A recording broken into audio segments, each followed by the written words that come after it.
palavra que nos leva das trevas à luz. Pai do Senhor, irmãos, graças a Deus, estamos de volta, mais uma semana que começa, o que está desenrolando, né? E mais uma vez trago uma palavra de Deus ao seu coração. Desta feita eu quero ler Mateus capítulo 4, de 1 a 11, o texto que narra a tentação de Jesus. Diz assim: Então foi conduzido Jesus pelo Espírito ao deserto para ser tentado pelo diabo. E tendo jejuado 40 dias e 40 noites, teve fome. E chegando-se a ele o tentador, disse: Se tu és o Filho de Deus, manda que estas pedras se tornem em pães. Ele, porém, respondendo, disse: Está escrito: Nem só de pão viverá o homem, mas de toda a palavra que sai da boca de Deus. Então o diabo transportou a cidade santa e colocou sobre o pináculo do templo e disse-lhe: Se tu és o Filho de Deus, lança-te daqui abaixo, porque está escrito que aos seus anjos dará ordens a teu respeito, e tomar-te-ão nas mãos para que nunca tropeçem em alguma pedra. Disse-lhe Jesus: Também está escrito: Não tentarás o Senhor teu Deus. Novamente o transportou o diabo a um monte muito alto e mostrou-lhe todos os reinos do mundo e a glória deles. E disse-lhe: Tudo isto te darei, se prostrado me adorares. Então disse-lhe Jesus: Vai-te, Satanás, porque está escrito: Ao Senhor teu Deus adorarás, e só a ele servirás. Então o diabo o deixou, e eis que chegaram os anjos e o serviram. Aplique Deus essa palavra no seu coração. Amém? Vamos orar. Querido Deus, mais uma vez estamos em Tua presença. O propósito é tão somente Te adorar, reconhecendo o Senhor como Deus único e verdadeiro, reconhecendo a Tua palavra como uma mensagem enviada do Senhor para nós, servos Teus, homens, seres humanos. E aqui estamos diante dela para adorar ao Senhor, recebendo a mesma.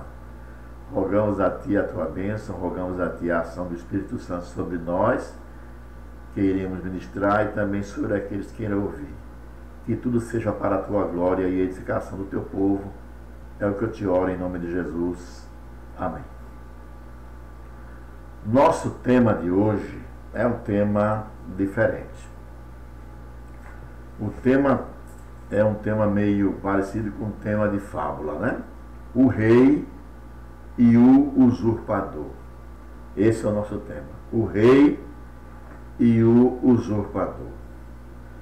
Nesse texto, nós vemos a narrativa da tentação do Senhor Jesus Cristo, que vai enfrentar o diabo, o grande usurpador, que enganou o homem, o levando à queda, e assim apoderou-se do comando desse mundo. Está escrito lá em Efésios capítulo 2, versículos 1 a 3.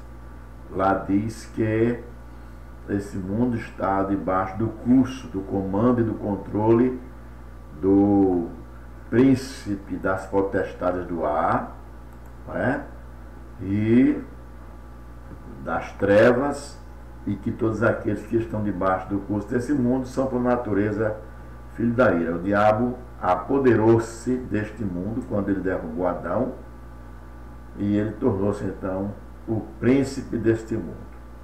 Bom, ele levou o homem à queda e se apoderou do comando desse mundo.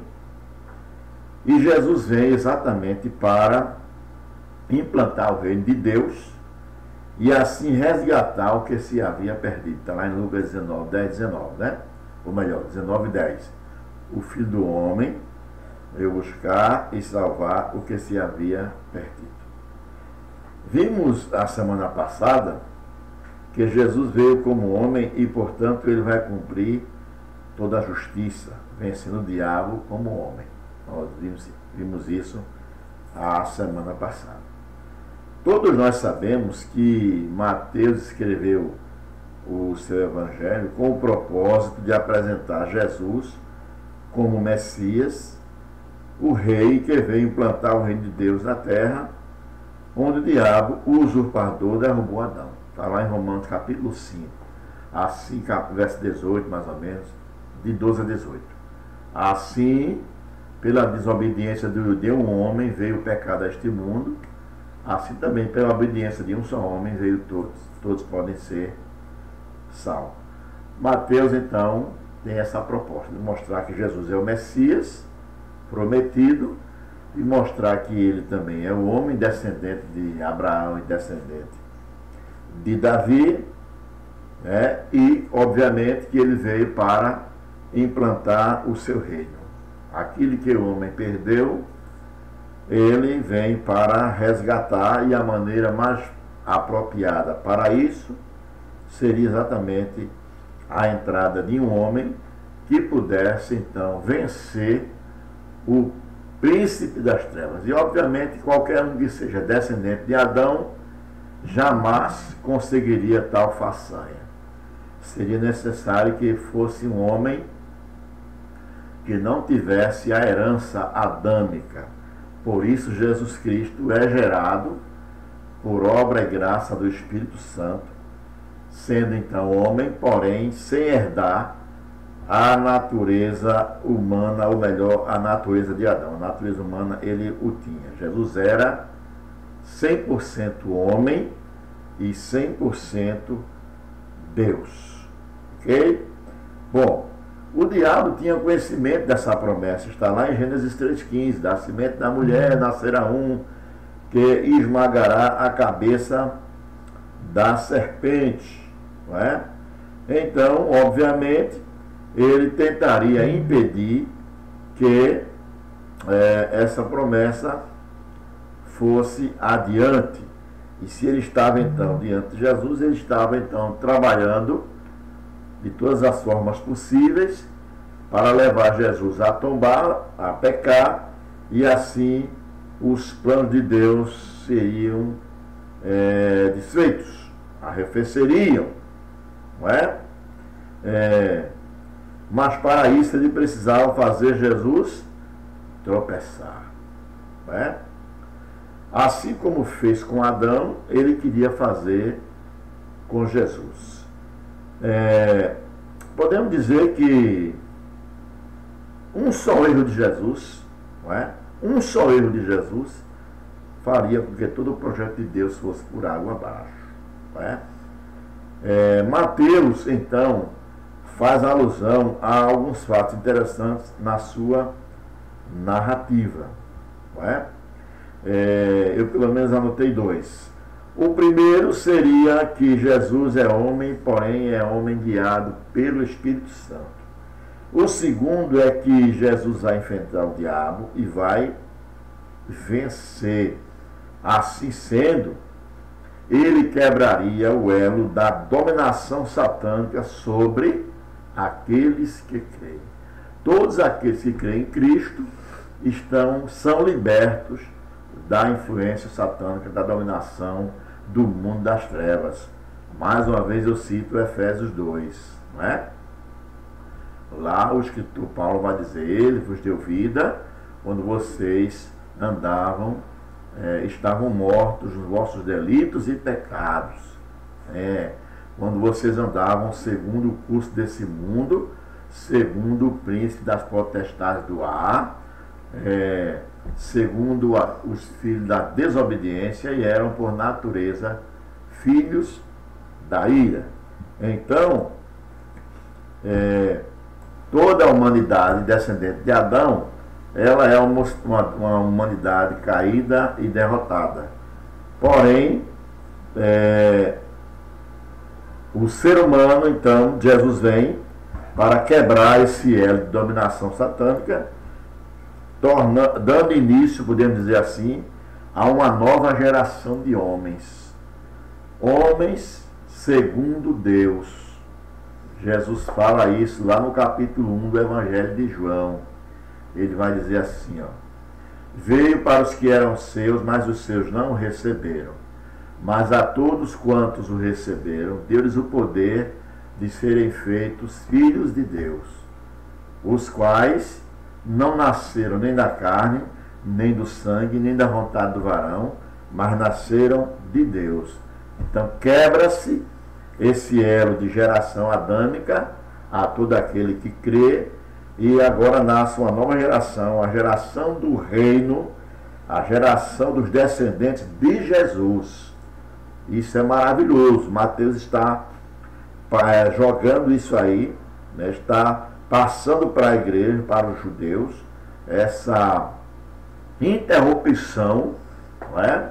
Essa quebra de elo, de ligação com o império das trevas e o nascedouro de uma nova aliança, de uma nova ligação agora com o reino dos céus, estabelecido, fundado por Jesus Cristo, e esses que serão inseridos nesse reino, eles romperão com o poder das trevas e vão ser, como diria Paulo, mais que vencedores, dominando então, assim, tendo o poder de vencer e resistir ao diabo. Por isso o apóstolo vai dizer: resistir ao diabo e ele fugirá de vós. É porque agora todo aquele que nasce em Cristo, que crê em Cristo, tem o poder então de resistir ao inimigo, não é?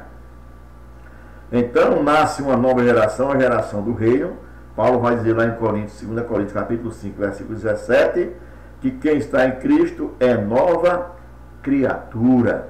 As coisas velhas passaram, todo o império das trevas que dominava, que influenciava, que levava você ao pecado, que levava você à vergonha, que você não conseguia vencer, é quebrado.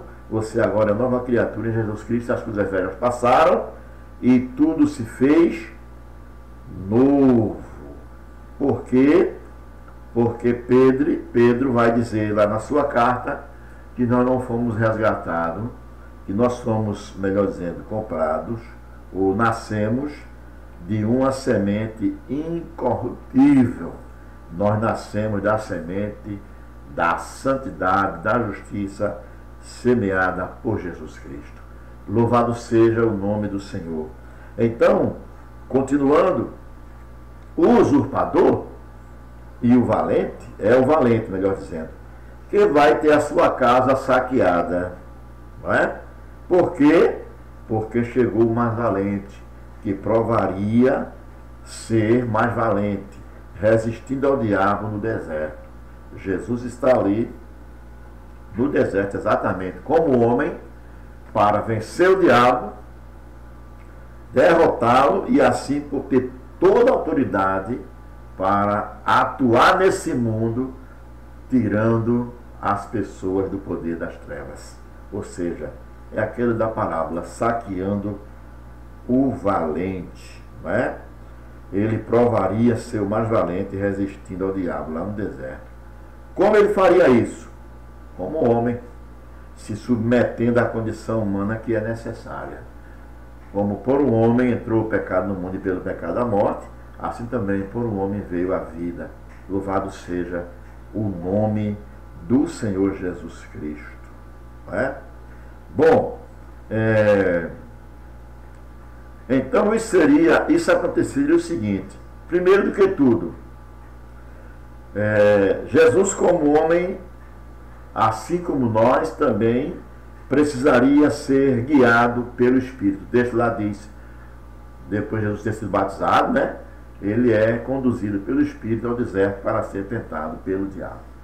Então a primeira condição de humanidade de Jesus está aí, de ser guiado pelo Espírito Santo. E aí o que eu quero fazer uma aplicação para nós é exatamente a questão de que é muito importante, meus amados irmãos, que nós atentemos para essa verdade.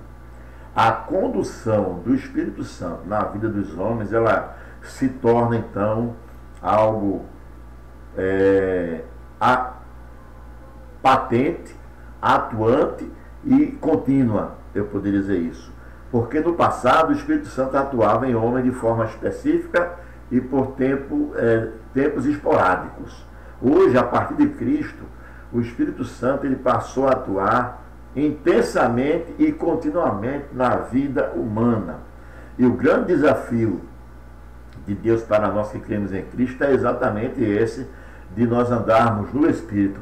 O reino de Deus, então, ele é composto de homens que buscam andar na condução do Espírito Santo. E Jesus vai nos ensinar, ele vai, como homem, exatamente, começar o seu ministério sob o domínio e a direção do Espírito Santo. E ele vai ser levado para o deserto para ser tentado. O Espírito vai levá-lo para que ele possa, então, mostrar o seu potencial e a sua capacidade de vencer o poder das trevas, de vencer o usurpador.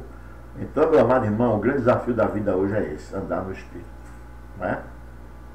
Andar no Espírito. Você não pode desvencilhar dessa verdade, você não pode negligenciar essa verdade, você não pode relaxar essa necessidade que nós temos, seres humanos, de andar no Espírito. E aí, meu amado irmão, veja que o mundo tenta de várias formas, através de vários entretenimentos, nos tirar essa condição de andar no Espírito. Existem hoje muitas distrações, muitas ocupações, muitos afazeres, e muitas vezes nós nos desligamos dessa necessidade, dessa verdade, e passamos a andar como homem. Corremos como homens guiados pelo próprio homem, pela circunstância, pelos afazeres da vida, pelas necessidades que a humanidade nos traz.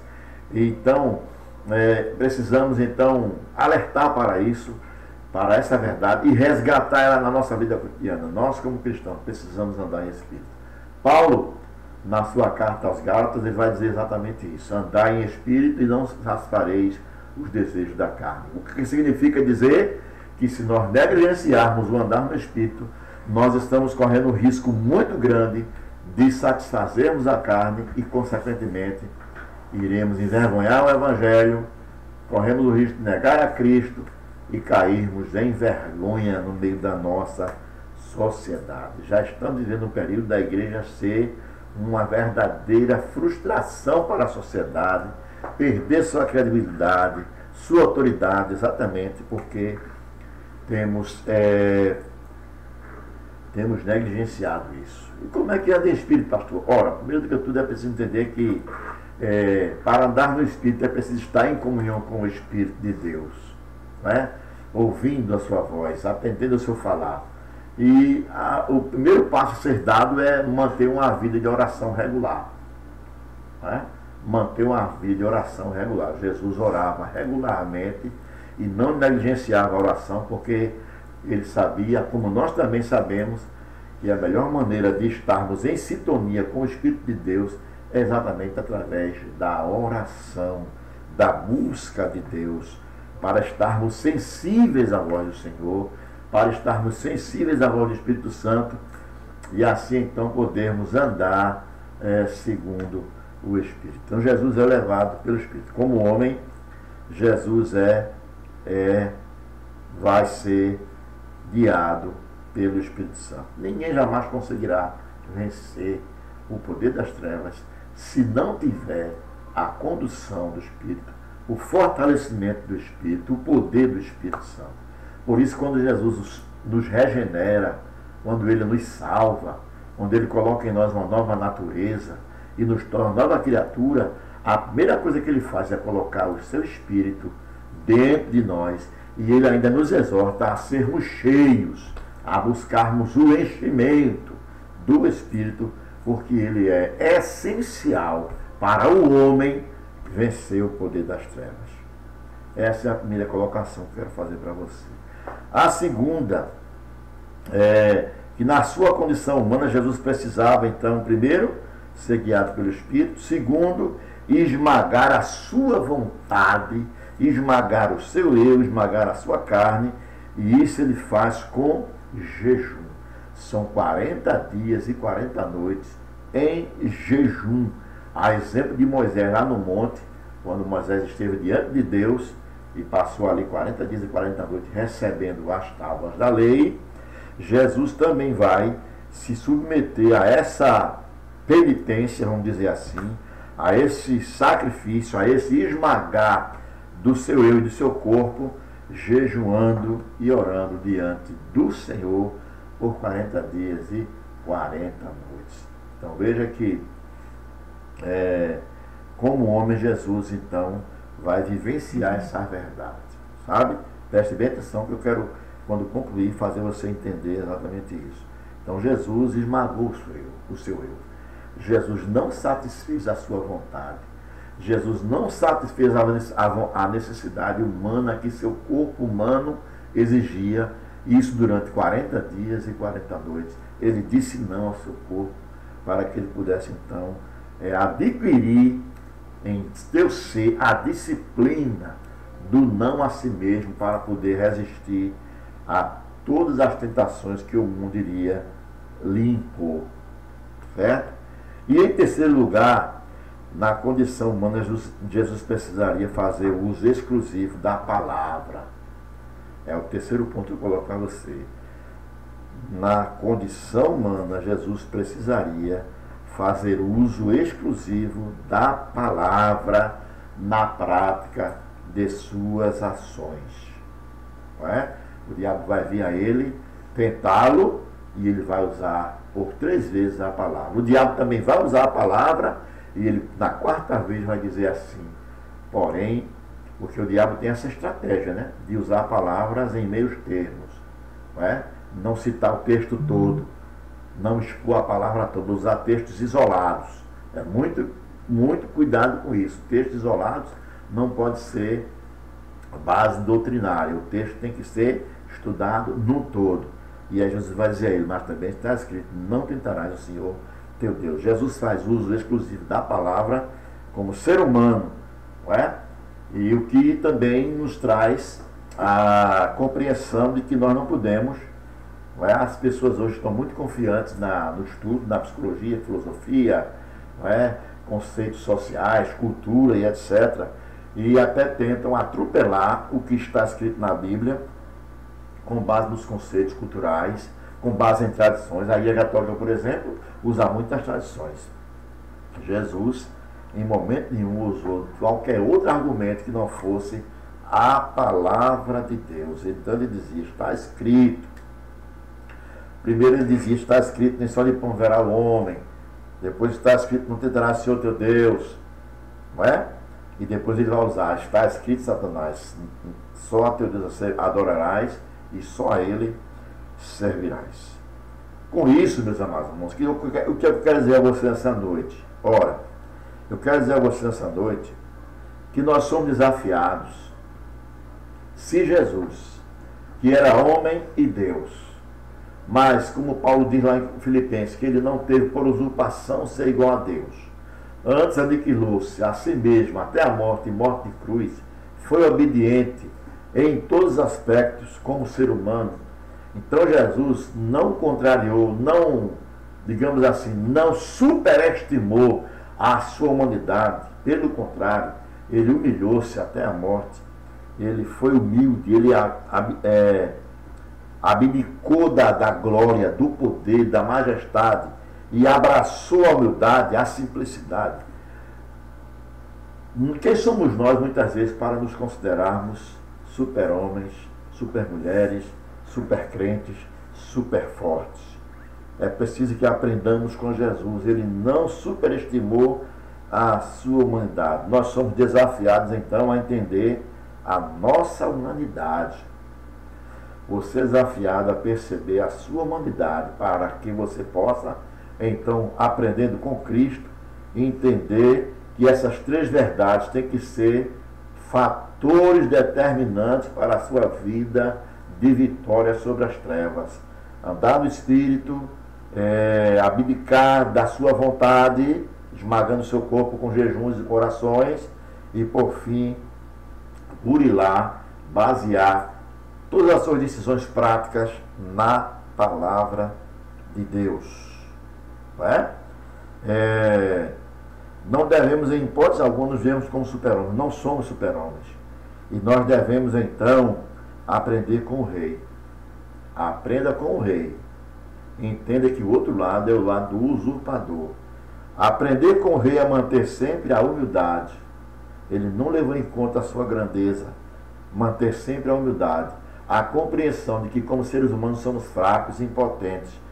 Paulo vai dizer lá em 1 Coríntios capítulo 4, versículo 10, se eu não me engano, que nós temos um tesouro, mas o vaso é de barro. Quando ele fala do vaso, somos nós, o vaso de barro. O grande tesouro é a fé, o Evangelho de Cristo, o próprio Jesus. Ele é o grande tesouro, mas você é um ser humano. Você é um vaso de barro. Eu diria que o rei sempre manteve a sua humildade e nunca com o usurpador, ou seja, na luta contra o diabo, ele se apegou à soberba. O apóstolo Paulo falando, ele vai dizer assim: sede meus imitadores, como eu sou de Cristo. E qual é o final da história? Para que você possa então concluir essa mensagem. O final da história é que na sua humildade o rei vence o usurpador. E faz a partir dali surgir agora o rei de um novo reino, um reino que não tem nenhuma ligação com o poder das trevas. Não é? E o resultado foi que os anjos vieram e o serviram. Este reino que Jesus implantou é o reino do qual os anjos estão a serviço. Não é? Devemos ter ações que nos dê resultados semelhantes. E para que tenhamos ações que nos dê resultados semelhantes, precisamos aprender com Cristo. Para que possamos então ter provisões do céu. Para que estejamos sempre debaixo do cuidado de Deus e o distanciamento do diabo. Foi esse o resultado. O texto diz que o diabo desapareceu, saiu de perto, e os anjos vieram e serviram a Cristo. Que possamos aprender com Jesus esta tão grande lição e entender que você pertence ao rei e que do outro lado está o usurpador e que você precisa, como rei, aprender a andar no Espírito, aprender a dizer não a você mesmo e burilar todas as suas ações na palavra de Deus. Vamos orar? Pai querido, obrigado por esta palavra que é tão desafiadora em meio aos tempos em que estamos vivendo. Século XXI, de muita rebeldia, de muita rebelião, de muita contradição, tantos paradoxos na vida dos cristãos. Nós rogamos ao Senhor que nos ajude nessa caminhada de servir, resgate em nós uma vida piedosa, para que, ó Deus, possamos a cada dia firmar o nosso espaço no reino do Senhor, dizendo não para o usurpador. Já estamos mais que conscientes que ele veio aqui usurpar o reino do Senhor, mas Jesus colocou ele no seu devido lugar. Ajuda-nos nessa caminhada. Por tua graça, eu te oro em nome de Jesus. Amém. Deus abençoe você.